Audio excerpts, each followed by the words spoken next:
প্রিয় দর্শক বন্ধুরা, এই মুহূর্তের জন্য আপার প্রাইমারি থেকে একটি জরুরি ইনফরমেশন কিন্তু উঠে আসছে। প্রার্থীরা বারংবার বার্তা দিয়ে এটা কিন্তু জানতে চাইছেন। তো সেই মর্মে এই আর্জেন্ট ভিত্তিতে সংক্ষিপ্ত ভিডিওটি ক্রিয়েট করা। ভিডিওটিকে শেষ পর্যন্ত দেখবেন, কোনোভাবে স্কিপ করবেন না। চ্যানেলটিকে সাবস্ক্রাইব করে সঙ্গে থাকবেন।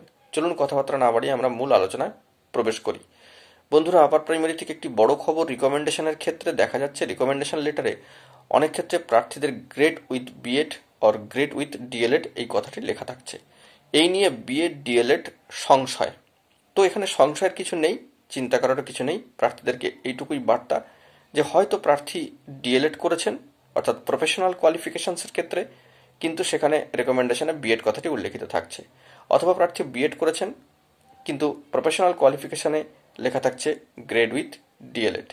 তো এই অল্টারনেটিভ যে দুটোই থাকুক না কেন, এক্ষেত্রে 5/11/2024 একটি করিজেন্ডাম নোটিফিকেশন কিন্তু চলে এসেছিল প্রফেশনাল কোয়ালিফিকেশনসকে কেন্দ্র করে।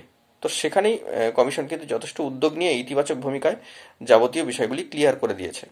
তাই এই নিয়ে আর দ্বিতীয়বার দুশ্চিন্তা করার কোনো জায়গা নেই। আশা করি বিষয়টা আপনাদের স্পষ্ট হলো।